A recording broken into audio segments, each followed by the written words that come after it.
우리는 지난 시간에 아브람과 롯의 갈라짐에 대해서 살펴보았습니다.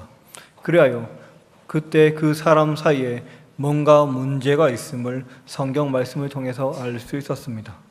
그리고 거기에 아브람이 저지른 죄악, 사라의 문제, 이집트에서 한 사라의 문제까지 겹쳐서 두 사람은 서로 갈라질 수밖에 없었습니다.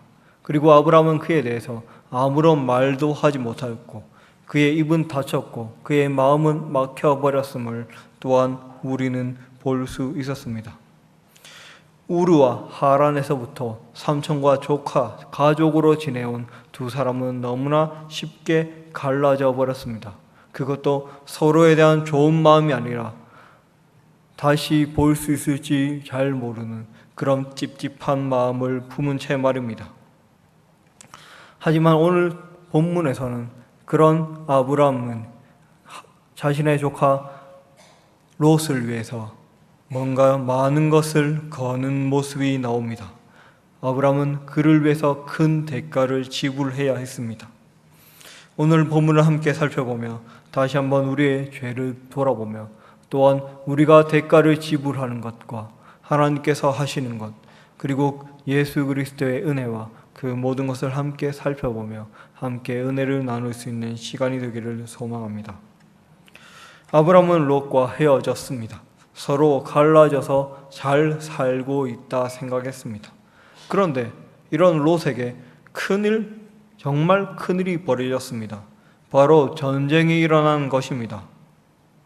지금 14장에 나온 전쟁은 우리가 흔히 볼 수 있다시피 이 블레셋과 이스라엘이 싸우고 이스라엘과 모압이 싸우고 이 정도 규모의 전쟁이 아닙니다. 이 전쟁은 메소포타미아 지방 전부와 그리고 가나안까지 이르는 거의 당시로 말하면 세계 대전에 가까운 대전이었습니다. 당시에는 아직 그리스 로마 쪽과 헤게모니 다툼을 할 정도로 문명이 발달되지 않았습니다. 즉 이것은 그렇기 때문에 정말 세계 대전이라 할 수 있었습니다. 만약 이집트가 참전했다면 정말 말할 나위가 없었겠죠. 그렇기 때문에 14장 1절에서 나오는 4명의 왕은 모두 매우 강력한 국가의 왕들입니다. 엘람 왕, 아모리 왕, 후리안의 왕, 히타이트의 왕입니다. 잘 모르실 것입니다. 어쨌든 그 당시에 엄청난 강대국이었습니다. 모두 다 메소포타미아에 속한 왕들입니다.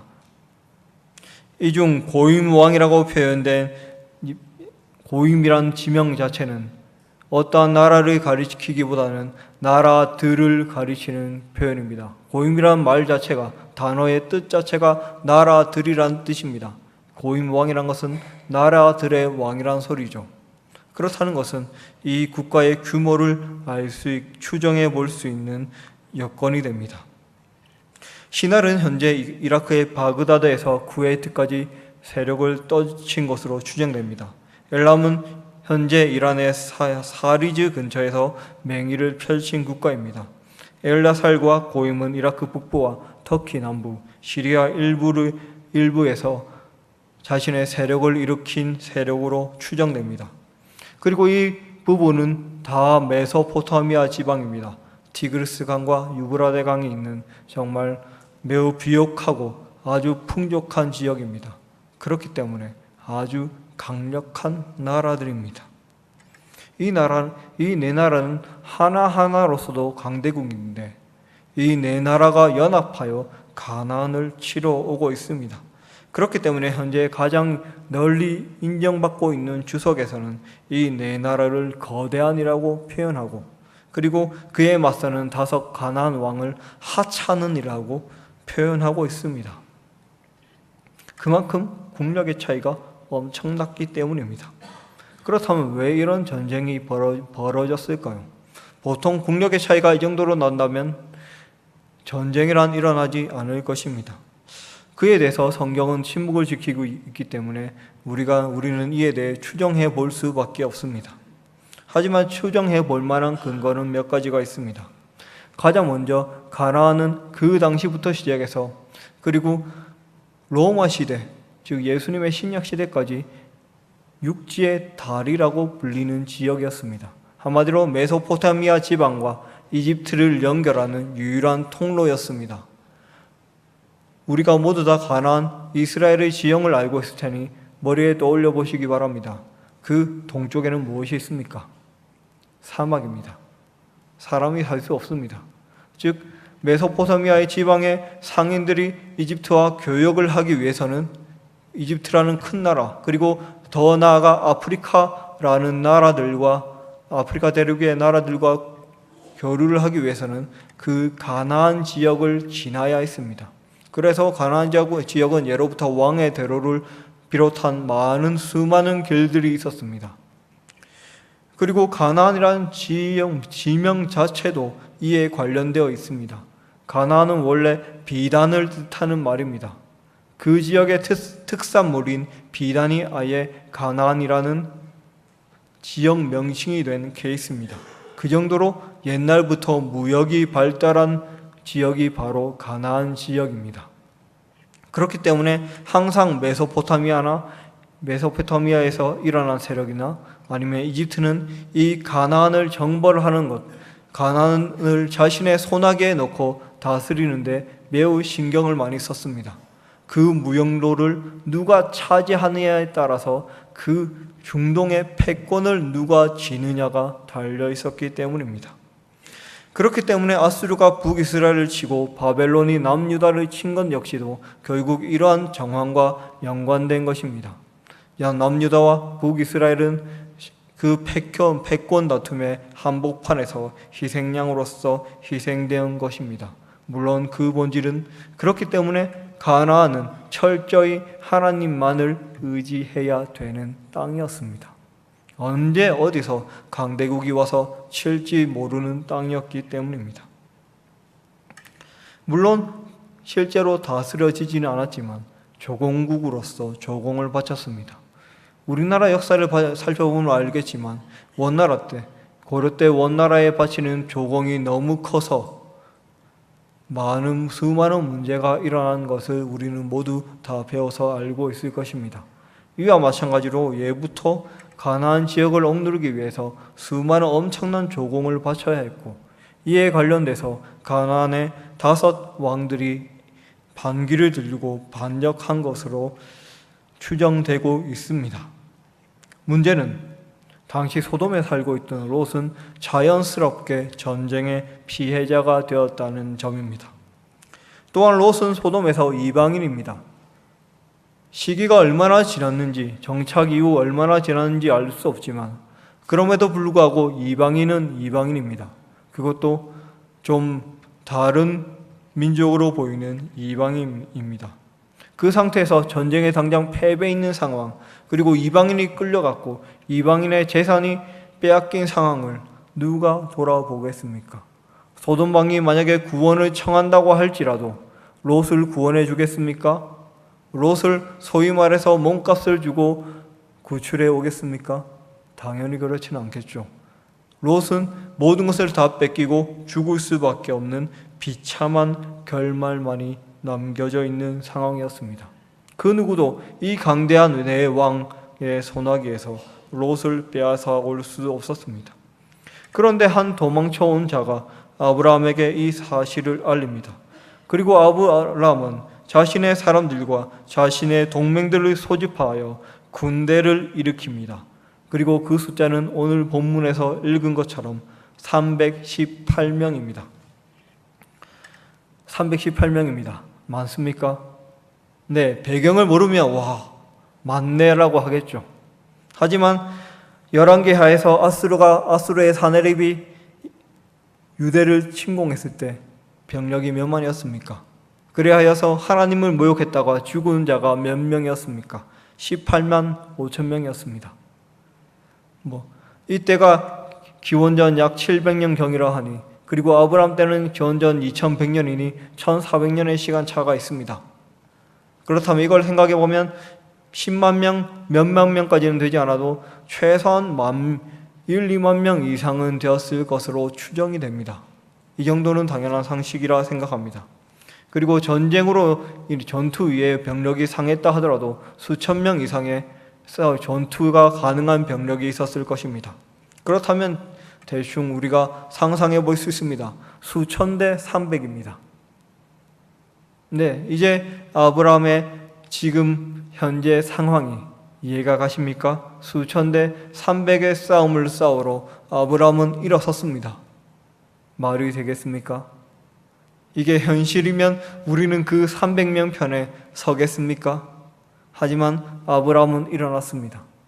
바로 롯을 구하기 위해서 자신의 생명뿐만 아니라 자신의 동맹의 생명, 자신의 가족의 생명, 자신이 가진 모든 것을 대가로서 지불해야 했습니다. 그것을 걸어야지만 자신의 죄악으로 인해서 떠나보내야 했던 롯의 생명을 구할 수 있었습니다. 이것이 바로 아브라함이 치러야 할 대가였습니다. 우리가 보다시피 아브라함은 너무나 쉽게 이긴 것이 아닙니다. 왜 아브라함이 끝나고 나서 소돔 왕이 축복하고 전리품을 나눠 주려고 했을 때 아무것도 받지 않으려고 했습니까? 왜냐하면 전쟁은 끝나지 않았기 때문입니다. 오늘 성경 본문에 보면 아브라함이 이긴 다음에 이 네 명의 왕을 잡았다는 기사가 없습니다. 이것은 이 네 왕은 자신이 가지고 있는 수천의 병력, 아마 수만이 될지도 모르는 그 병력과 함께 후퇴했고 언제 다시 수습하여 쳐들어올지 모르는 상황이었다는 것입니다. 소돔 왕이 아브라함을 그렇게 환대하고 그렇게 대접해 준 것은 이제 너도 우리와 한 배를 탔으니 끝까지 이 전쟁에서 우리와 같이 싸우자는 정치적인 생각이 얽혀 있는 그러한 아주 자신의 이득만을 바라는 환영이었습니다. 아브라함은 그것을 알고 있었기 때문에 그렇기 때문에 아무런 대가를 취하려 하지 않았습니다. 그 전리품을 취하는 순간에 이 세계대전에 정말로 자신이 말려들 수밖에 없다는 사실을 아브라함은 알고 있었기 때문입니다. 그렇기 때문에 이후 15장 1절에서 하나님께서 임하셔서 아브라함에게 두려워하지 말라라고 말한 것을 이해할 수 있습니다. 왜냐하면 전쟁이 끝나지 않았기 때문입니다. 내왕 입장에서는 갑자기 생전 듣도 보도 못한 유목 세력이 뒤통수를 한 방 친 격에 불과합니다. 자신이 마음만 먹으면 언제든지 잡아서 죽일 수 있는 그런 세력 말입니다. 오늘 본문에서 보다시피 야습을 당해서 잠시 물러났지만 언제든지 다시 치러 올 수 있는 상황입니다. 이처럼 아브라함은 모든 것을 걸었습니다. 이것이 바로 아브라함과 롯의 사이 그 단절을 다시 잇기 위한 아브라함의 결단이자 아브라함의 대가였습니다. 우리는 죄악에 대해서 너무나 쉽게 생각하지만 아브라함의 이런 사건에서 볼 수 있다시피 한번 죄로 말미암아 끊긴 관계를 다시 세우는 것은 정말 엄청난 대가를 지불해야 합니다. 하지만 그렇기 때문에 아브라함은 승리했습니다. 왜입니까? 그가 죄에 굴복하지 않고 맞서 싸웠기 때문입니다. 무슨 말입니까? 롯을 그냥 내버려두고 롯과의 그 찝찝한 죄로 단절된 마음 그대로 두지 않고 그럼에도 불구하고 하나님이 기뻐하시는 길, 자신의 조카를 구하고 그 관계를 회복시키는 길을 택했습니다. 그럴 때 하나님께서 도와주셨습니다. 그리하여 아브라함은 이 전투에서 승리할 수 있었습니다. 바로 이것은 창세기 12장 3절의 말씀을 하나님께서 성취해 주신 본문입니다. 너를 축복하는 자에게는 내가 복을 내리고 너를 저주하는 자에게는 내가 저주하리니 땅의 모든 족속이 너로 말미암아 복을 얻을 것이라 하신지라. 이 말씀대로 아브라함에게 해를 끼친 네 왕은 영문도 모르고 전투에서 패해 도망쳐야 했습니다. 그리고 아브라함의 조카 롯과 관계가 있다라고 정도만 되어 있는 소돔은 멸망의 위기에서 구원을 받았습니다. 어떤 때 일어난 일입니까? 아브라함이 죄악으로 끊긴 관계를 회복시킬 때 바로 하나님의 뜻에 따라 자신이 일어났을 때 일어난 일입니다. 우리는 아버지 하나님을 믿고 있습니다. 하지만 어떨 때는 하나님께서 우리를 위해서 치르신 대가, 예수 그리스도의 피해에 대해서 너무나 많이 들었기 때문에 그 대가가 우리에게 잘 다가오지 않을 때도 많습니다. 알고는 있지만 많이 들었기 때문에 그렇지 하고 넘어갈 때도 많습니다. 하지만 만약 우리가 우리의 죄에 대해서 제대로 된 대가를 지불하기 위해서는 내 생명이 아니고, 내 생명뿐만 아니라고, 내 재산뿐만 아니고 나와 관련된 모든 자의 생명과 모든 것을 걸어도 부족하다는 것이 오늘 본문이 우리에게 말씀해 주는 것입니다. 그렇기 때문에 예수 그리스도께서 우리를 위해 오셨습니다. 우리로서는 결코 죄의 대가를 지불할 수 없기 때문에 그리스도께서 우리를 위해 오신 것입니다. 그리하여 그 독생자 예수 그리스도의 피로써 우리를 구속하신 것입니다. 그렇게 오늘 본문을 보면서 다시 한번 그리스도의 구속, 그 대가를 생각하기 원합니다. 우리가 받고 있고 지금 우리가 앉아 있고 분명 우리가 저녁 시간이고 피곤하고 지치지만 지금 앉아 있는 것이 얼마나 큰 대가를 지불하고 앉아 있는 것인지 우리가 기억하기를 원합니다. 그리고 두 번째로 우리가 하나님의 뜻을 온전히 따르기를 원합니다. 아버지 하나님께서는 이 전투에서 아브라함을 도우셨습니다. 아브라함이 죄에 지지 않고 죄를 대적하여 자신의 모든 유혹을 벗어버리고 롯을 위해서 나섰을 때 하나님께서 그와 함께 하셨습니다. 그 말도 안 되는 전투를 승리로 이끄셨습니다. 아브라함은 이 전투 위에 보다시피 20장에서 어떻게 합니까? 아비멜렉에게 가서, 그랄 왕 아비멜렉에게 가서 사라를 자기 아내가 아니고 누이라고 속입니다. 왜냐하면 그 전투에서 이긴 318명을 데리고도 속입니다. 왜 그렇습니까? 두려우니까요. 그것은 아브라함이 일개 왕, 그것도 가나안의 일개 왕도 이길 수 없을 정도의 세력이었다는 것입니다.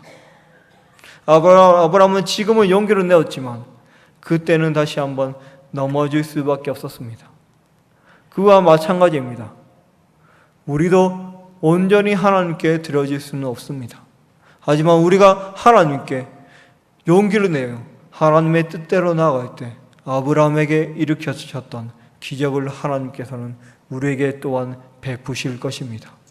그리고 우리에게 찾아와서 15장처럼 다시 한번 아브라함과 언약하고 아브라함을 위로하신 하나님의 말씀처럼 우리에게 찾아와서 우리의 진정한 방패이며 우리의 진정한 검이 되어 주실 것입니다.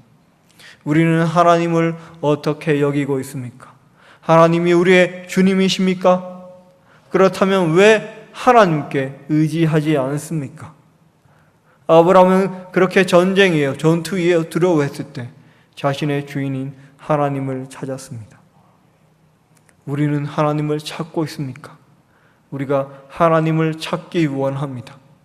바로 우리가 하나님을 위해서 나아갈 때 하나님께서는 그보다 앞서가서 우리를 위해서 우리의 모든 대적을 쳐 부술 것입니다.